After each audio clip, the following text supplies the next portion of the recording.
MLA GK Venkata Shivareddy ಅವರು ದಾಸಶ್ರೇಷ್ಠ ಶ್ರೀ ಕನಕದಾಸರ 537ನೇ ಜಯಂತ್ಯೋತ್ಸವ ಕಾರ್ಯಕ್ರಮದಲ್ಲಿ ಕನಕ ಭವನದಲ್ಲಿ ಕಾರ್ಯಕ್ರಮ ಹಮ್ಮಿಕೊಂಡಿದ್ದು, ಈ ಕಾರ್ಯಕ್ರಮದಲ್ಲಿ ಕೆಲವೊಂದು ವಿವಿಧ ಇಲಾಖೆ ಅಧಿಕಾರಿ ವೃಂದದವರು ಭಾಗವಹಿಸಿ ಕಾರಣ ಖಡಕ್ ಎಚ್ಚರಿಕೆಯನ್ನು ನೀಡಿದರು. ಎಲ್ಲರಿಗೂ ನೋಟಿಸ್ ಅನ್ನು ಜಾರಿ ಮಾಡಿ ಜಿಲ್ಲಾಧಿಕಾರಿಗಳ ಗಮನಕ್ಕೆ ತನ್ನಿ ಎಂಬುದಾಗಿ ತಾಲೂಕು ದಂಡಾಧಿಕಾರಿಗಳವರಿಗೆ ಮನವರಿಕೆ ಮಾಡಿದರು. ಹಾಗೂ ಪ್ರತಿಯೊಂದು ಜಯಂತ್ಯೋತ್ಸವ ಕಾರ್ಯಕ್ರಮ ಎಲ್ಲ ಅಧಿಕಾರಿಗಳು ಭಾಗವಹಿಸಬೇಕು, ಇಲ್ಲವೆಂದರೆ ತಾಲೂಕು ಬಿಟ್ಟು ಬೇರೆ ಕಡೆ ಕೆಲಸ ಮಾಡಿ ಎಂಬುದಾಗಿ ಶಾಸಕರು ಸಭೆಯಲ್ಲಿ ಗರಂ ಆಗಿ ಕಾರ್ಯಕ್ರಮದಲ್ಲಿ ಎಲ್ಲರಿಗೂ ತಿಳಿಸಿದ್ರು.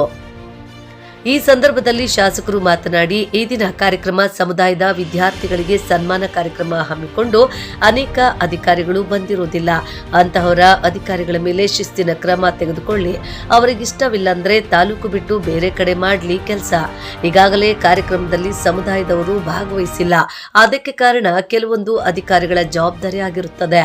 ಮುಂದಿನ ಇಂತಹ ಜಯಂತ್ಯೋತ್ಸವ ಕಾರ್ಯಕ್ರಮ ಆಚರಣೆ ಮಾಡಬಾರದು ಎಂಬುದಾಗಿ ವಾರ್ನಿಂಗ್ ಕೊಟ್ಟರು, ಶಾಸಕರು ನೀಡಿದ್ರು. ಈ ಸಂದರ್ಭದಲ್ಲಿ ಇಒ ಶಿವಕುಮಾರಿ ಮೇಡಂ ರವರು ಮಾತನಾಡಿ, ಈ ದಿನ ಕಾರ್ಯಕ್ರಮ ದಾಸಶ್ರೇಷ್ಠ ಕನಕದಾಸರ 537ನೇ ಜಯಂತ್ಯೋತ್ಸವ ಕಾರ್ಯಕ್ರಮ. ದಾಸರು ಮಹಾಶ್ರೇಷ್ಠ, ಅವರ ಕೀರ್ತನೆಗಳು ಸವಿನೆನಪುಗಳು ಇಡೀ ಸಮಾಜದಲ್ಲಿ ಮಾರ್ಗದರ್ಶನ ನೀಡುತ್ತಾರೆ. ಎಲ್ಲ ಸಮುದಾಯದವರಿಗೂ ಒಂದೇ ಸಮನಾಗಿ ಇರಬೇಕು ಎಂಬುವ ದಾಸರ ಕನಸು ನನಸು. ಈ ದಿನ ಅಂತವರನ್ನು ಸ್ಮರಿಸಿಕೊಳ್ಳಬೇಕು. ಹೀಗೆ ಹಲವಾರು ವಿಚಾರಗಳು ತಿಳಿಸಿದ್ರು. ಈ ಸಂದರ್ಭದಲ್ಲಿ ತಾಲೂಕು ದಂಡಾಧಿಕಾರಿಗಳು ಸುಧೀಂದ್ರರವರು ಮಾತನಾಡಿ, ಶ್ರೀ ಕನಕದಾಸರ ಜಯಂತ್ಯೋತ್ಸವದ ಅಂಗವಾಗಿ ಎಲ್ಲ ವಿಚಾರಗಳು ಸವಿಸ್ತಾರವಾಗಿ ವ್ಯಕ್ತಪಡಿಸಿದ್ರು. ಈ ಕಾರ್ಯಕ್ರಮದ ಸಭೆಗೆ ಬಂದಿರುವ ಎಲ್ಲರಿಗೂ ಫಲಹಾರ ಸಿಹಿಯನ್ನು ಹಂಚಿ ಶುಭ ಹಾರೈಸಿದರು.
ಬಸ್ ಸ್ಟ್ಯಾಂಡ್ ಅಲ್ಲಿ ಮುನ್ಸಿಪಲ್ ಪಕ್ಕದಲ್ಲೇ ಇದೆ, ಅಲ್ಲಿ ಯಾಕೆ ಇಟ್ಕೊಂಡಿದ್ದಾರೆ?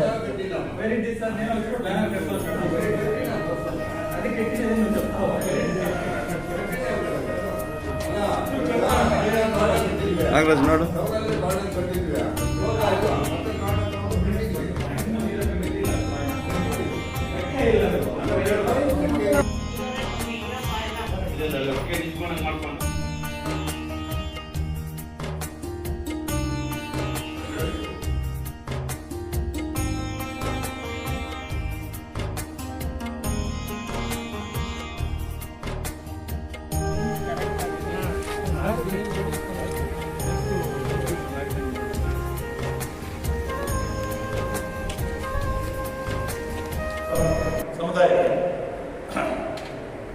ಬಂಧುಗಳೇ, ಇದುವರೆಗೂ ಕೂಡ ಇವತ್ತು ಈ ಒಂದು ಕನಕದಾಸ ಶ್ರೀ ಡಾಕ್ಟರ್ ಕನಕದಾಸರ ಬಗ್ಗೆ ನಮ್ಮ ಭಾಗ್ಯಲಕ್ಷ್ಮಿ ಅವರು ಬಹಳ ಅದನ್ನ ಸ್ಟಡಿ ಮಾಡಿದ್ದಾರೆ. ಬಹಳ ಚೆನ್ನಾಗಿ ಅಚ್ಚುಕಟ್ಟಾಗಿ ಹೇಳಿದ್ದಾರೆ. ಎಲ್ಲ ವಿಷಯ ಅವರ ಕೀರ್ತನೆಗಳ ಬಗ್ಗೆ, ಅವರ ಒಂದು ಸೇವೆ ಬಗ್ಗೆ ಬಹಳ ಅಚ್ಚುಕಟ್ಟಾಗಿ ಹೇಳಿದ್ದಾರೆ. ನಿಜವಾಗೂ ಕೂಡ ಈ ಸಂದರ್ಭದಲ್ಲಿ ಅವರ ಅಭಿನಂದಿಸುತ್ತೇನೆ. ಎಲ್ಲರೂ ಕೂಡ ವಿಚಾರಗಳನ್ನು ಬಹಳ ಅಚ್ಚುಕಟ್ಟಾಗಿ ಹೇಳಿದ್ದಾರೆ. ಕನಕದಾಸರು ಕೇವಲ ಸಾಂಪ್ರದಾಯಿಕ ದಾಸರಲ್ಲ, ಮಾನವ ಕುಲಕ್ಕೆ ದಾಸಶ್ರೇಷ್ಠರು, ಇಡೀ ಮನುಕುಲಕ್ಕೆ. ಇವತ್ತು ಅಂತ ವ್ಯಕ್ತಿಗೆ ನಾವು ಗೌರವವನ್ನು ಸಮರ್ಪಣೆ ಮಾಡಬೇಕಾದ್ದು ನಮ್ಮೆಲ್ಲರ ಆದ್ಯತೆಯ ಕರ್ತವ್ಯ. ಅದರಿಂದ ಇವತ್ತು ಬಹಳ ಸಂತೋಷವಾಗಿ ನಾವೆಲ್ಲ ಕೂಡ ಆಚರಣೆ ಮಾಡ್ತಾ ಇದ್ದೇವೆ. ತಾಲೂಕಿನ ಕ್ಷೇತ್ರದ ಸಮಸ್ತ ಜನತೆಗೂ ಕೂಡ ಎಲ್ಲರೂ ಕೂಡ ಶುಭಾಶಯಗಳನ್ನ ಶುಭವನ್ನು ಕೋರ್ತೀವಿ. ಒಂದು ವೇಳೆ ಇವತ್ತು ಸಮುದಾಯದ ಮಕ್ಕಳಿಗೆ ನಾವು ಗೌರವ ಸಲ್ಲಿಸಿದ್ದೇವೆ. ನಾನು ವಿನಂತಿ ಮಾಡಿಕೊಳ್ತೇನೆ, ಇವತ್ತು ಮಕ್ಕಳು ನೀವೆಲ್ಲ ಕೂಡ ಚೆನ್ನಾಗಿ ಬೆಳಿಬೇಕು, ವಿದ್ಯಾಭ್ಯಾಸ ಚೆನ್ನಾಗಿ ಪಡಿಬೇಕು, ಇನ್ನ ಹೆಚ್ಚಿನ ಒಂದು ಮಾರ್ಕ್ಸ್ ಅನ್ನ ತೆಗೆಯುವುದಕ್ಕೆ ನೀವು ಪ್ರಯತ್ನ ಮಾಡಿ, ನೀವು ಕೂಡ ತಿಳ್ಕೊಂಡು ಚೆನ್ನಾಗಿ ಓದಿ ಚೆನ್ನಾಗಿ ಸಮಾಜದಲ್ಲಿ ಬೆಳಿಬೇಕು ಅಂತ ತಮ್ಮನ್ನೆಲ್ಲ ಕಡೆಯಿಂದ ಇವತ್ತು ಇದು ದೊಡ್ಡ ಸಮಾಜ. ನಾನು ಎಲ್ಲ ಮುಖಂಡರನ್ನು ಕೂಡ ವಿನಂತಿ ಮಾಡಿಕೊಳ್ತೇನೆ, ಯಾವುದೇ ಒಂದು ಅನೇಕ ಜನ ಬೆಳಗ್ಗೆ ಬಂದಿದ್ರು, ಎಲ್ಲ ಸಮುದಾಯದವರು ನನ್ನ ಹತ್ರ ಬರ್ತಾರೆ. ಪಾಪ ಹಾಸ್ಟೆಲ್ ಇವತ್ತು BCM ಹಾಸ್ಟೆಲ್ಸ್ ಆಗೋದು, SC ST ಹಾಸ್ಟೆಲ್ಸ್ ಆಗೋದು, ಎಲ್ಲ ಹಾಸ್ಟೆಲ್ಸ್ ಅಲ್ಲಿ ಅನೇಕ ಜನ ಇವತ್ತು ನಮ್ಮ ತಾಲೂಕು ಬೆಂಗಳೂರಿನಲ್ಲಿ MBBS ಎಲ್ಲ ಓದ್ತಾ ಇದ್ದಾರೆ. ಸಂತೋಷ. ಅವ್ರಿಗೆಲ್ಲ ಏನೇನು ಅನುಕೂಲಗಳು ಬೇಕು, ಉದ್ಯೋಗ ಅವಕಾಶಗಳು ಬೇಕು, ಅಥವಾ ನಿಮಗೆ ಓದುವುದಕ್ಕೆ ಹಾಸ್ಟೆಲ್ ಸೌಕರ್ಯ ಬೇಕು, ಅಥವಾ ಏನೇನೋ ಅನುಕೂಲಗಳು ಬೇಕು, ನೀವು ಬಂದು ನನ್ನ ಹತ್ರ ನೀವು 5ನೇ ಸಾರಿ ನನ್ನನ್ನು ಶಾಸಕರಾಗಿ ಮಾಡಿದ್ದೀರಿ.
ಇಷ್ಟೇ, ಇವತ್ತು ನಮ್ಮ ಮಕ್ಕಳಿಗೆ ಇವತ್ತು ಮುಂದಿನ ಪೀಳಿಗೆಯಲ್ಲಿ ಇವರು ಉದ್ಯೋಗ ಅವಕಾಶ ಇಲ್ಲೇ ಸಿಗಬೇಕು, ಬೇರೆ ಕಡೆ ಹೋಗುವ ಅವಶ್ಯಕತೆ ಇರುವುದಿಲ್ಲ. ಇವತ್ತು ನೋಡಿ ಬೇರ್ಕಲ್ಲು ಮತ್ತೆ ನರಸಾಪುರ, ಚಿಂತಾಮಣಿ, ಮಸ್ತೇನಹಳ್ಳಿ ಎಲ್ಲ ಎಷ್ಟು ಚೆನ್ನಾಗಿ ಬೆಳೀತಾ ಇದೆ. ದೇವರಹಳ್ಳಿ ಎಷ್ಟು ಅದ್ಭುತವಾಗಿದೆ. ನಮ್ಮ ತಾಲೂಕಿನ ಎಲ್ಲ ಜನತೆಗೂ, ರೈತಾಪಿ ಜನತೆಗೂ ಅನುಕೂಲ ಆಗಬೇಕು, ಎಲ್ಲ ಕಾರ್ಮಿಕರಿಗೂ ಅನುಕೂಲ ಆಗಬೇಕು, ಬಡ ಜನತೆಗೆ ಅನುಕೂಲ ಆಗಬೇಕು, ಮಕ್ಕಳಿಗೆ ಅನುಕೂಲ ಆಗಬೇಕು, ಸರ್ವತೋಮುಖ ಅಭಿವೃದ್ಧಿ ಆಗೋದಕ್ಕೆ ಆ ಕಡೆ ಒಂದು ಭಾಗ ಈ ಕಡೆ ಒಂದು ಭಾಗ ಬೆಳೆದ್ರೆ ಹೆಚ್ಚಾಗಿ ಆಗುತ್ತೆ ಅನ್ನೋ ದೃಷ್ಟಿಯಿಂದ ಇವತ್ತು ನಾನು ಆ ಕೆಲಸವನ್ನು ಮಾಡ್ತಾ ಇದ್ದೇನೆ. ದಯಮಾಡಿ ನಾನು ಎಲ್ಲರೂ ಪ್ರಾರ್ಥನೆ ಮಾಡ್ಕೊಳ್ತೇನೆ. ನನಗೆ ಇದರಲ್ಲಿ ಖರ್ಚು ಭೇದ ಇಲ್ಲ. ಎಲ್ಲ ಮುಖಂಡರನ್ನು ಕೂಡ ಇದಕ್ಕೆ ಈ ಒಂದು ಕೆಲಸಕ್ಕೆ ಯಾರು ವಿರೋಧ ಮಾಡಬಾರ್ದು, ಎಲ್ಲರೂ ನಾವೆಲ್ಲ ಸೇರ್ಕೊಂಡು ಮಾಡೋಣ. ಒಳ್ಳೆಯ ಒಂದು ಕಾರ್ಯಕ್ರಮ, ಎಲ್ಲರೂ ಕೂಡ ಆ ಕಾರ್ಯಕ್ರಮವನ್ನ ಒಳ್ಳೆ ಕಾರ್ಯಕ್ರಮ ಅಂತ ಹೇಳ್ತಾರೆ.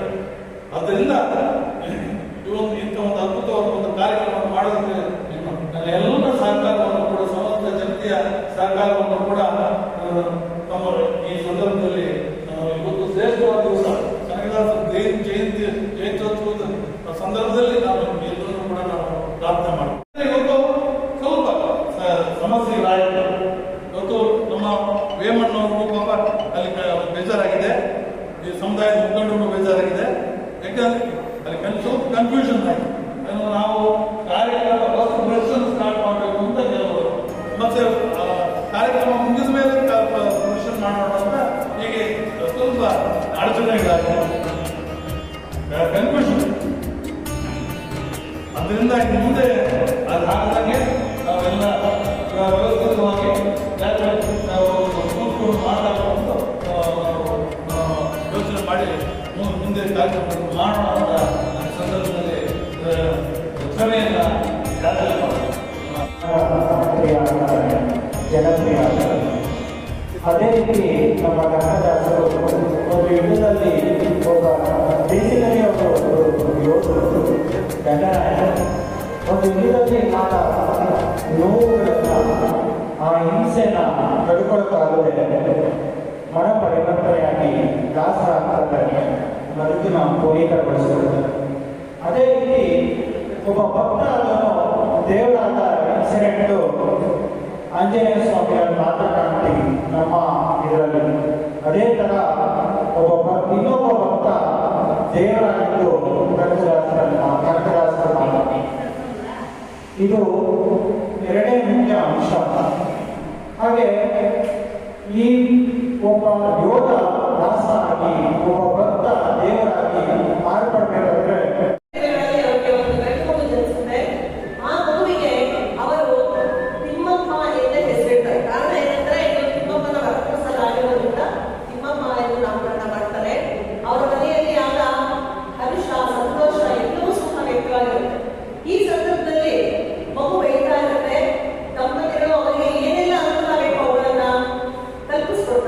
ಉದಾಹರಣೆ ಇಂಧನ ಕೌಶಲ್ಯಗಳಾಗಿರ್ತಕ್ಕಂತಹ ಬಿಲ್ಲಿಗೆ, ಕತ್ತಿ ಬಕ್ಸೆ, ಕುದುರೆ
ನಿನ್ನ ನಂಬಿದ ಜನಕ್ಕೆ ಇರುವುದಯ್ಯ ಎಲ್ಲ ಸುಖ ತಂದೆ ಕಾಯೋ ನಮ್ಮ ಕರಿಯುಗ ಶರಣು ಶರಣಯ್ಯ ಶರಣು ಬೆಳಗ ನೀರಯ್ಯ ಬಾಳೆಲ್ಲ ಬೆಳಗುವ ಬೆಳಗ ಎಲ್ಲರೂ ಒಂದಾಗಿ ನಿನ್ನ ನಮಿಸಿ ನಲಿಯೋದು ನೋಡೆ ಚೆನ್ನ ಎಲ್ಲರೂ ಒಂದಾಗಿ ನಿನ್ನ ನಮಿಸಿ ನಲಿಯೋದು ನೋಡೋಕೆ ಚೆನ್ನ ಗಲಿಗೆ ತಂದರೆ ಅವರು ಅಧಿಕಾರಿಗಳು, ಅನೇಕ ಅಧಿಕಾರಿಗಳು ಇವತ್ತು ಇಲ್ಲಿ ಹಾಜರಿಲ್ಲ ಈ ಕಾರ್ಯಕ್ರಮಕ್ಕೆ.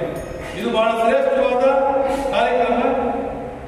ಶ್ರೇಷ್ಠವಾದ ಕಾರ್ಯಕ್ರಮ, ಒಳ್ಳೆಯ ಕಾರ್ಯಕ್ರಮ, ಅರ್ಥಪೂರ್ಣವಾದ ಒಂದು ಕಾರ್ಯಕ್ರಮ. ಇಂಥ ಒಂದು ಕಾರ್ಯಕ್ರಮದಲ್ಲಿ ಇವತ್ತು ಅನೇಕ ತಾಲೂಕು ತಹಸೀಲ್ದಾರ್ಗೆ ಸೂಚಿಸ್ತೇನೆ, ನೀವು ದಯಮಾಡಿ ಇಮಿಡಿಯೇಟ್ ಆಗಿ ನೀವು ಜಿಲ್ಲಾಧಿಕಾರಿಗಳಿಗೆ ಮತ್ತು ಸಂಬಂಧಪಟ್ಟ ಅಧಿಕಾರಿಗಳಿಗೆ ಈ ಯಾರ್ಯಾರು ಅಪ್ಡೇಟ್ ಆಗಿದ್ದಾರೆ ಅವ್ರ ಬಗ್ಗೆ ನೋಟಿಸ್ ಕೊಟ್ಟು ಯಾವ ರೀತಿ ನಿಮಗೆ ಪ್ರೊಸೀಜರ್ ಪ್ರಕಾರ ಶಿಸ್ತಿನ ಕ್ರಮವನ್ನು ತಿಳ್ಕೊಳ್ಳೋದಕ್ಕೆ ರೆಕಮೆಂಡ್ ಮಾಡಬೇಕು. ಅದಕ್ಕೆ ನಾನು ಕೂಡ ಬಲಿಗೊಳಿಸ್ತೇನೆ ಅಂತ ಹೇಳ್ಬಿಟ್ಟು ಸಂದರ್ಭದಲ್ಲಿ ಹೇಳೋದಕ್ಕೆ ಹೇಳ್ತೇವೆ. ಕಡ್ಡಾಯವಾಗಿ ಬರಬೇಕು. ಇವತ್ತು ಫಾರೆಸ್ಟ್ ಬಂದಿಲ್ಲ, ಒಬ್ಬ ಇಂಜಿನಿಯರ್ ಬಂದಿಲ್ಲ, ಎಕ್ಸೈಸ್ ಡಿಪಾರ್ಟ್ಮೆಂಟ್ ಬಂದಿಲ್ಲ, ಪೊಲೀಸ್ ಡಿಪಾರ್ಟ್ಮೆಂಟ್ ಅವ್ರು ಬಂದಿಲ್ಲ, ಎಷ್ಟು ನೋವಾಗುತ್ತೆ. ಇದೊಂದು ಶ್ರೇಷ್ಠವಾದ ಕಾರ್ಯಕ್ರಮಕ್ಕೆ ರಜೆಯಿಂದ ಯಾಕೆ ತಾಲೂಕಲ್ಲಿ ಇರಬೇಕು? ತಾಲೂಕು ಬಿಟ್ಟು ಹೋಗ್ಲಿ ಇಂಥ ಅಧಿಕಾರಿಗಳು ಇಷ್ಟ ಇರ್ತಿದ್ರೆ ಇನ್ನು ಮೇಲೆ